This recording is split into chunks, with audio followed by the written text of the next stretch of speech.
Chers amis, vous connaissez certainement ce gag. Si tu vois un oiseau blanc sur l'eau, c'est un signe.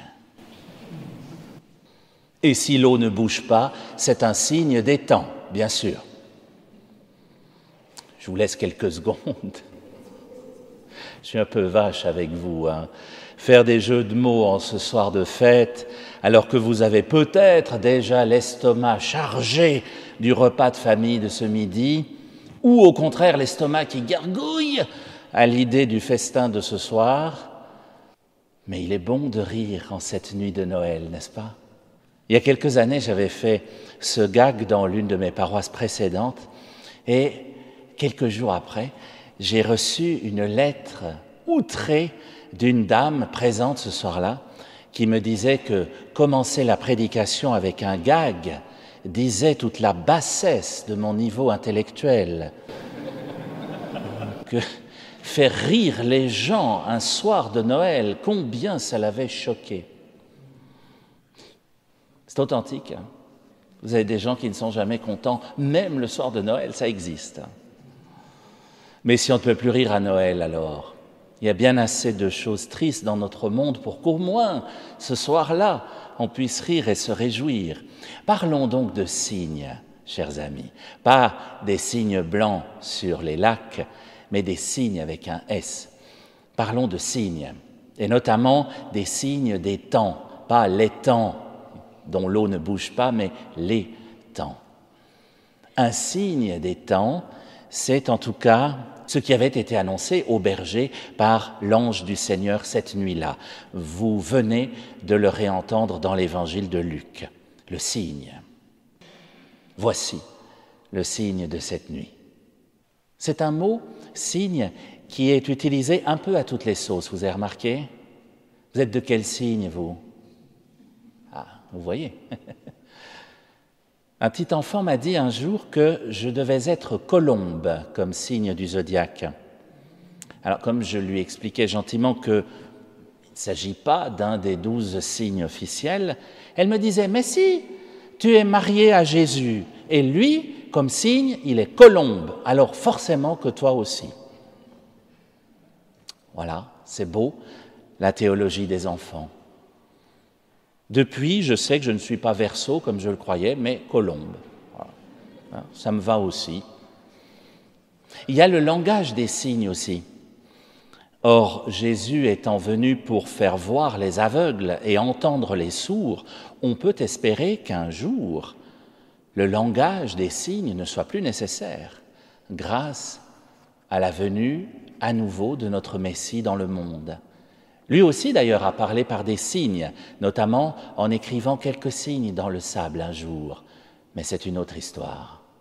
Et puis pour nous, les chrétiens, le langage des signes, c'est aussi bien sûr celui des sacrements. Vous savez que c'est le sens de ce mot. Un sacrement, c'est un signe sacré.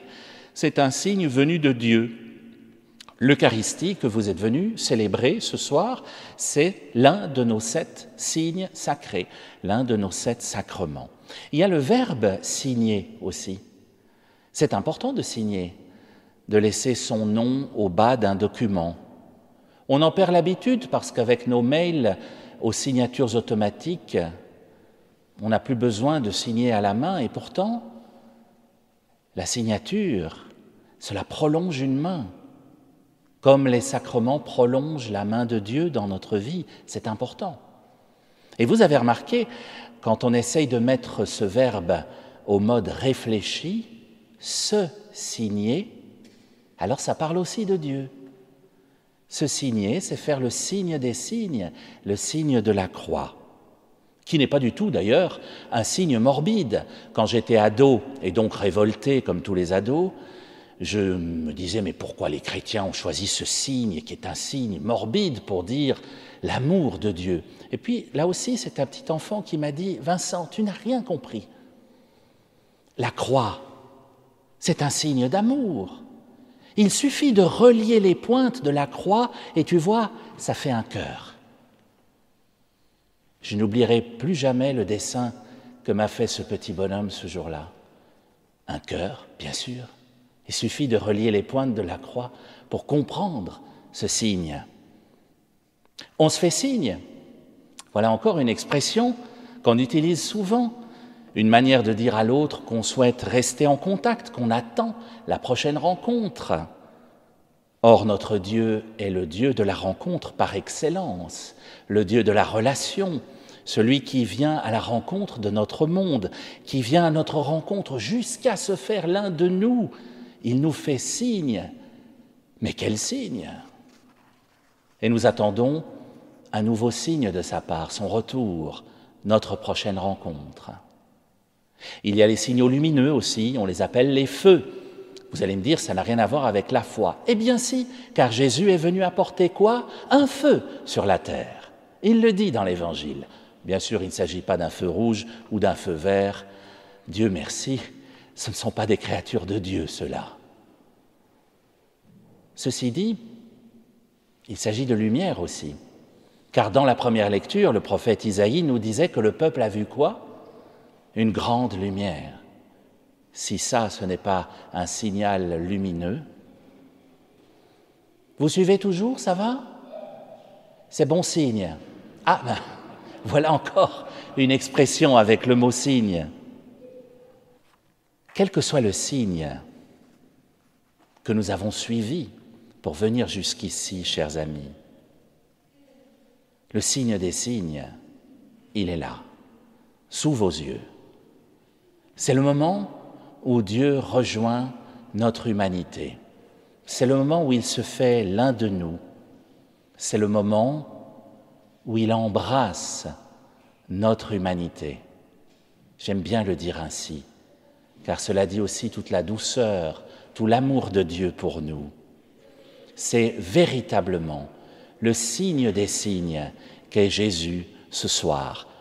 Comme s'il venait nous dire qu'il est un signe non seulement pour nous ce soir ici, mais pour tous, les chrétiens comme les autres, les croyants comme les autres, les chablaisiens comme les autres, mais oui, comme vous, présents ce soir, qui venez en visite chez nous, passer quelques vacances enneigées, il est un signe pour tous, parce qu'il est le signe des signes, parce qu'il est le signe de l'amour, et l'amour, c'est universel. Ça n'a pas de frontières, ça n'a pas de barrières, ça n'a pas de religion, de langue, de culture. L'amour, c'est Dieu.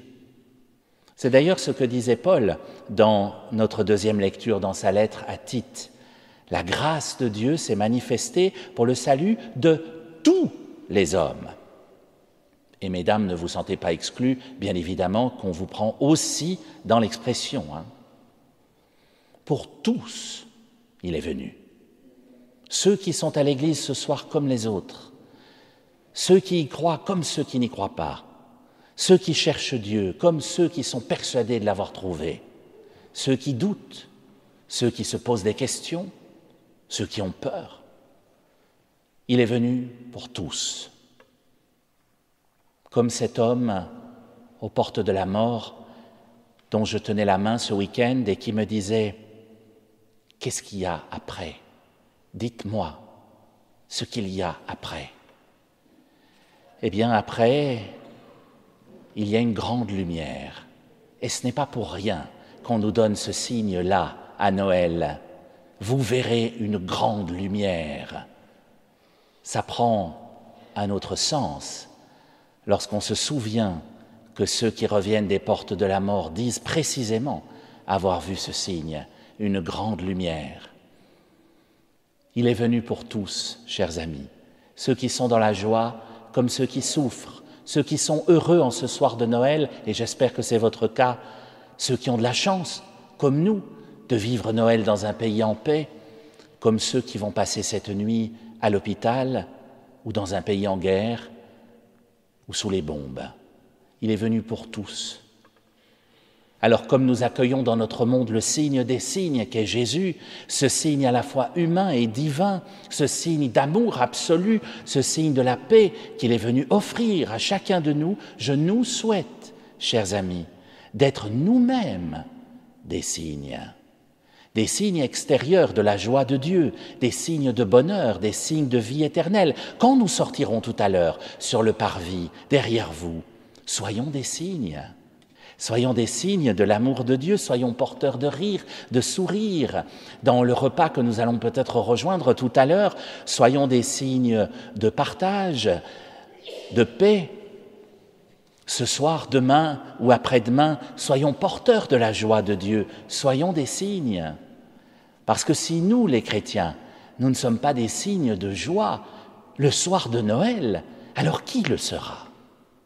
Soyons des signes parce que Dieu nous le demande, et cette demande que je vous fais d'être des signes, permettez que je la signe d'un dernier mot qui signifie « j'y crois » dans la langue de Jésus. Amen. Joyeux Noël à tous.